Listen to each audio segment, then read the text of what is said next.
విద్యకు సంబంధించిన ఆధారాలు, దీని గురించిన క్లాసెస్ ఈ వీడియోస్లో కంటిన్యూ అవుతాయి. ఛానల్ సబ్స్క్రైబ్ చేసుకోండి. విద్య ఆధారాలు చూసుకుంటే విద్య అనేది ఎడ్యుకేషన్ అనే పదం ఇంగ్లీష్లో ఉంటుంది.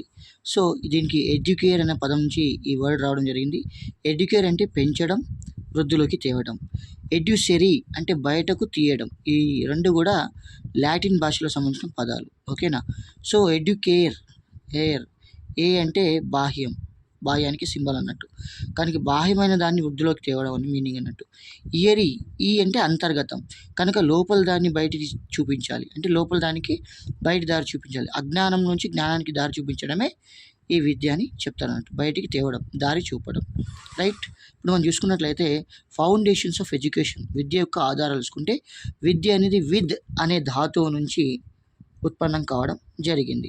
విద్ అంటే ఏంటి? తెలుసుకోవడం. ఎడ్యుకేషన్ అనే ఆంగ్ల పదం ఎడ్యుసరీ అనే లాటిన్ పదం నుంచి ఉత్పన్నమైంది. దీని మీనింగ్ ఏంటి? దారి చూపడం. ఈ అంటే అవుట్ ఆఫ్, డ్యూకో అంటే వృద్ధిలోకి తేవడం, టు బ్రింగ్ అప్. పరిమిత అర్థంలో విద్య అంటే విద్య యొక్క అభివృద్ధి. పాఠశాల మానవ జీవితంలో ఒక ప్రత్యేక ప్రభావాన్ని చూపుతుంది అని చెప్పింది ఎవరు? జాన్ డ్యూయీ అన్నమాట. వ్యక్తి పరిసరాల మార్పు ద్వారా జరిగే మార్పుని విద్య అని చెప్తారు.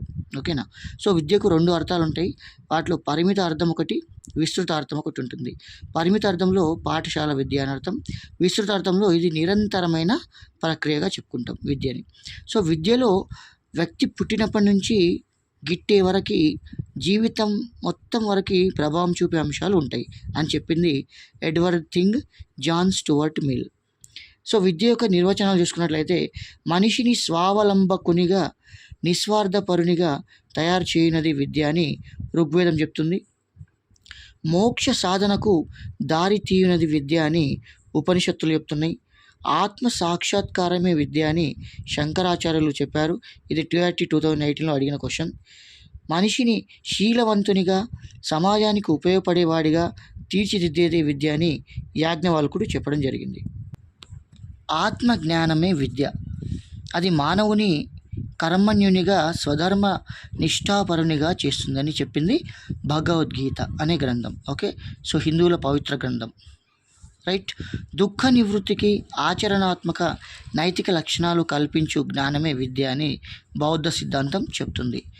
జీవితంలో ఎదురయ్యే అనేక సమస్యలు సమగ్ర స్వరూపాలతో వ్యవహరింపగల సామర్థ్యమే ఉండే మనస్సును తయారు చేయడమే విద్య అని చెప్పింది జిడ్డు కృష్ణమూర్తి గారు.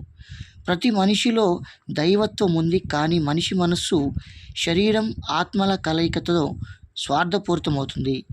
మనిషి అహాన్ని వదిలినాడు అతడు దైవత్వాన్ని వెలికి తీయగా పరిపూర్ణ అవుతాడు. దీన్ని అందించేది విద్య అని డాక్టర్ సర్వేపల్లి రాధాకృష్ణన్ గారు చెప్పారు.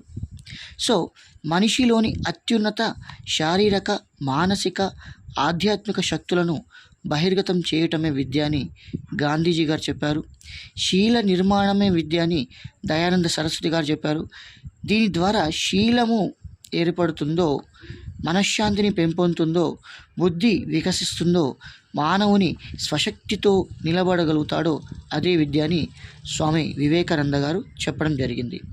మనిషి మనస్సు, ఆధ్యాత్మిక శక్తులను అభివృద్ధి పరిచేది, ఆత్మ ఎదుగుదలకు కావాల్సిన అంతర్గత శక్తులు బహిర్గతం చేయటంకు సహాయపడేది విద్య అని అరవిందుడు చెప్పాడు. ఇవి మనకి ఇండియన్ తత్వవేత్తలు చెప్పింది.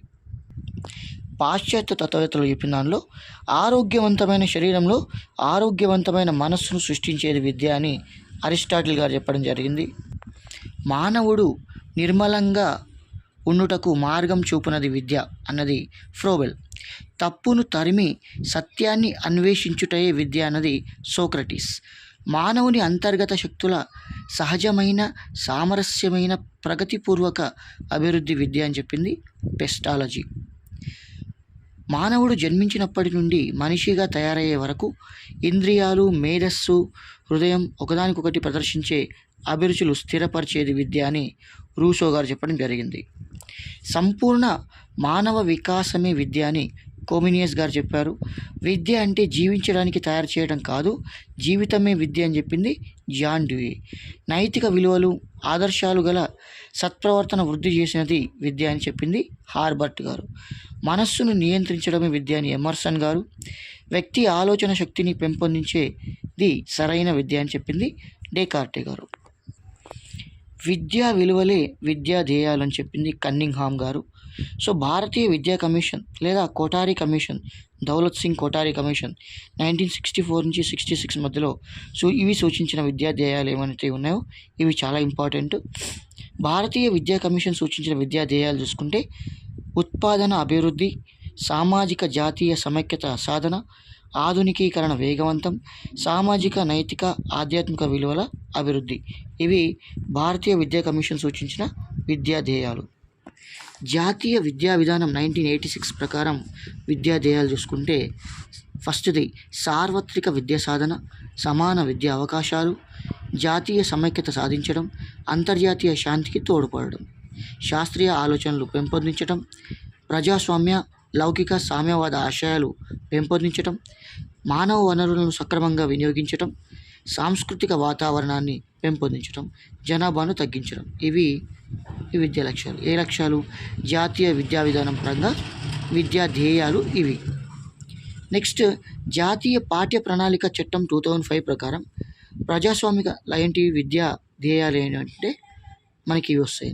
ఇవి ప్రజాస్వామిక విలువల పట్ల నిబద్ధత, స్వతంత్రంగా ఆలోచించి విలువలకు కట్టుబడి నిర్ణయం తీసుకొని స్వతంత్రంగా పనిచేయటం, ఇతరుల సంక్షేమం పట్ల వారి అనుభూతుల పట్ల సున్నితంగా వ్యవహరించడం, నేర్చుకున్న అంశాలకి కొత్త సందర్భాల్లో సరళంగా సృజనాత్మకంగా ప్రతిస్పందించడం, ప్రపంచం గురించిన జ్ఞానం, అవగాహన, విలువలకు కట్టుబడి హేతుశీలత ఉండడం.